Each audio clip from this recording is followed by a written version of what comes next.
जय हिंद साथियों। आज के वीडियो में हम समझेंगे कि बादल कैसे बनता है और बारिश कैसे होती है। ओले क्यों गिरते हैं।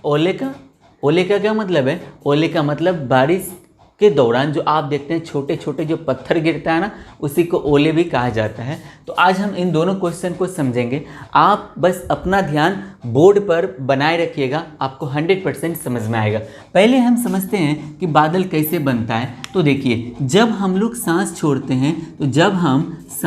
हैं तो हमारे सांसों के माध्यम से कुछ जल का अंश बाहर आता है और यही जल वाष्प बन के बाद में बादल बनने का काम होता है। इनको हम अभी समझाएंगे। यानी ये वाष्प जो है, हमने जो सांस के माध्यम से जल छोड़ा, ये हमारे वायुमंडल में जाके फैल जाता है। फिर क्या होता है, जो पेड़ पौधे हैं इनसे भी जल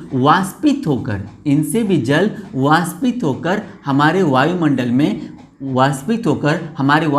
में फैल जाता है। और फिर क्या होता है, हमारे खेतों से भी प्लस जो हमारी मिट्टी होती है, मिट्टी से भी जल वाष्पित होकर जल वाष्प बन के हमारे वायुमंडल में फैल जाता है। और फिर क्या होता है, हमारी जो नदियां हैं,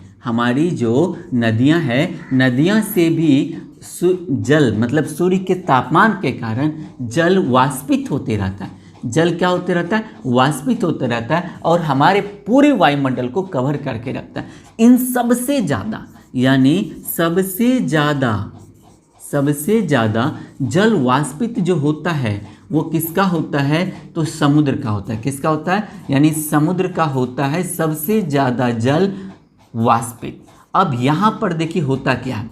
मान लीजिए जल का कण हमारे वायुमंडल में है और जो बादल आप ऊपर देखते हो, उन दोनों में फ़र्क बस इतना है कि बादल में पानी की मात्रा ज़्यादा होती है और बड़े आकार में होता है वहाँ पे, और जो कण हमारे वायुमंडल में होता है ये छोटे छोटे आकार में होते हैं, जिनको हम नग्न आँखों से देख भी नहीं पाते हैं। अब होता क्या है, सूर्य का ये मान लीजिए ये है हमारा सूर्य, और सूर्य के टेम्परेचर के कारण, अब मान लीजिए यहाँ पे मान लीजिए ये है नदी, और नदी पर जब सूर्य का टेम्परेचर पड़ा, इसके टेम्परेचर के कारण इसका जल कुछ वाष्पित होकर ना ऊपर उड़ गया। इनमें क्योंकि वेट नहीं था, ये यहाँ आ गया। कुछ समय के बाद फिर से इनसे जो है जल वाष्पित हो गया और फिर आके इनके पास ये आ गया। और बाद में जब यही जल आपस में मिलके एक जगह संघनित हो जाते हैं तो इसी को हम कहते हैं बादल। इसी को क्या कहते हैं, बादल। क्या आपको समझ में आया। या फिर यहाँ पे मान लीजिए कुछ जल के कण हैं हमारे वायुमंडल में, फिर कुछ समय और कुछ जो जल हैं वो मान लीजिए यहाँ पर उपस्थित हैं, और हवा के गति के कारण ये भी यहाँ पे जो जल का कण था ये आके यहाँ पर इनके साथ आके मिल गया। अब ये जो है बड़े आकार में यहाँ पर जल का कण एक साथ एक दूसरे के साथ संघनित हो जाता है, जल का कण एक दूसरे के साथ मिल जाता है। और इसी मिलने के बाद इसी छोटे छोटे कण जब एक साथ मिल जाता है तो हम इसी को क्या कहते हैं, इसी को बादल कहते हैं। क्या आपको अब अच्छे से समझ में आ गया कि बादल कैसे बनता है। मुझे उम्मीद है आपको समझ में आ गया होगा। तो अब हम समझते हैं कि बारिश कैसे होती है या ओले क्यों गिरते हैं। तो आपने यहाँ पर अगर आपको ये अच्छे से समझ में आ गया तो ये 100% समझ में आ जाएगा। तो आपने क्या देखा कि सर यहाँ पे तो बादल, यहाँ पे ये बादल मान लीजिए बन गया। अब होता क्या है, हवा की गति के कारण आपने देखा होगा, अगर आपने कभी भी आकाश की तरफ गौर किया होगा तो आपने देखा होगा कि बादलें जो है मतलब आपको लगेगा कि वो भागे जा रही है, वो आगे चल रही है। बिल्कुल वो आगे चलती है हवा के गति के कारण। गति जो है ना, उनमें वेट तो होता नहीं है कुछ, इसमें कम जल का वाष्प, मतलब इनमें बहुत छोटे छोटे जल के कण होते हैं। तो छोटे छोटे जल के कण होने के कारण हवा इनको अपने साथ बहुत तेज गति से लेके जाते हैं। ठीक है, तो ये उनके साथ हवा के मतलब हवा के सहयोग से, किनके सहयोग से? हवा के सहयोग से ये एक जगह से बादल दूसरी जगह, दूसरे क्षेत्र में चले जाते हैं। होता क्या है, यहाँ पे मान लीजिए ये है बादल, ये है मान लीजिए बादल, ये है बादल। अब तो ये मान लीजिए इसी डायरेक्शन में, इस ऊंचाई में उड़ रहा था, लेकिन यहीं पर क्या हो गया, यहीं पे था मान लीजिए कोई पहाड़, यहाँ पे था कोई पहाड़, मतलब यहाँ पहाड़ से मतलब है कोई अवरोधक। जो बादल जिस डायरेक्शन से जा रहा था, जिस दिशा से जा रहा था, इनको अब यहाँ पे किसी ने रोक लिया।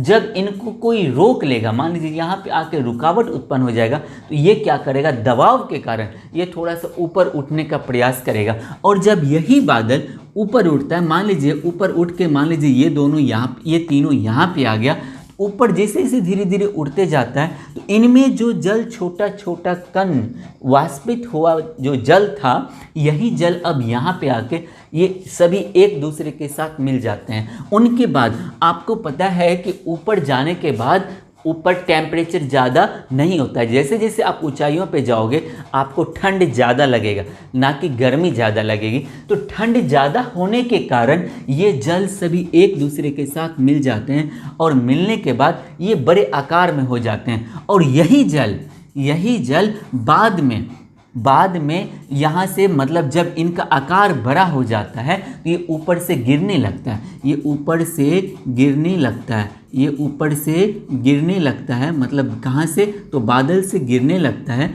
चलिए मान लेते हैं इनसे ये ऊपर चला गया और इनसे बादल, मतलब ये जो पानी का कण था, बड़े आकार में गिरना शुरू हो जाता है। अब होता क्या है,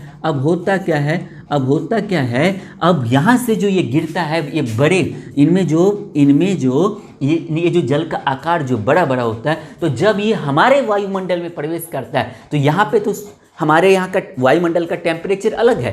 ये जहाँ से नीचे गिर रहा था वहाँ पे बहुत ही ज़्यादा ठंड थी, लेकिन जैसे हमारे वायुमंडल में आया, हमारे वायुमंडल में ठंड उतनी है नहीं। तो अब क्या करता है, टेम्परेचर बढ़ जाता है। अब ये जो बादल, पानी का जो आकार बड़ा बड़ा था, ये एकदम छोटे आकार में आके हमारे धरातल पे हमको देखने को मिलता है। एकदम बूंदा बूंदी इनके नीचे गिरती है। उनके बाद, और इसी गिरने के दौरान कुछ जल जो पूर्ण रूप से मतलब हमारे वायुमंडल के संपर्क में नहीं आ पाते हैं, या जिनका आकार बड़ा होता है, वही जो है बड़े आकार के रूप में हमारे पृथ्वी पर देखने को मिलता है, जिनको हम लोग क्या कहते हैं, ओले कहते हैं, या देसी भाषा में हम लोग बोलते हैं कि आज पत्थरों की बारिश हुई है।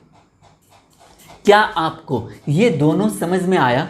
बादल कैसे बनता है और बारिश कैसे होती है? मुझे उम्मीद है आपको समझ में आ गया होगा। अगर आपको नहीं आया तो एक बार इस वीडियो को पुनः देखिए, और फिर भी नहीं आए समझ में तो आप नीचे कमेंट बॉक्स में कमेंट जरूर कीजिएगा। हम अगली वीडियो में आपको फिर से बताएंगे। लेकिन अगर ये वीडियो अच्छा लगा तो नीचे कमेंट भी एक अच्छा जैसा कीजिएगा, और उनके बाद आपकी यह जिम्मेदारी है, अगर आप एक अच्छे नागरिक हैं, अच्छे भारतीय हैं, तो हम भारतीयों की यह पहचान है कि अगर हमारा मदद हो रहा है तो हम दूसरों की भी मदद करें, अगर हमारा पेट भर रहा है तो हम दूसरों की भी पेट भरें। तो इसलिए आप इस वीडियो के लिंक को जितना हो सकता है उतना सभी के साथ शेयर कीजिएगा। आप एक टारगेट रखिए कि मेरे कॉन्टैक्ट लिस्ट में व्हाट्सएप पर जितना भी है मैं सभी के साथ शेयर करूँगा। आप सबके साथ शेयर कर दीजिएगा। उनके बाद आपके फेसबुक पे जितने भी फ्रेंड हैं, जो आपके सबसे क्लोज फ्रेंड हैं, जो आपकी हमेशा अच्छाई चाहते हैं, उनके साथ आप भी शेयर कीजिएगा, उनको भी मजा आएगा। मिलेंगे अगले वीडियो में इसी प्रकार से नॉलेज संबंधित वीडियो को लेकर। तब तक के लिए जय हिंद, जय भारत।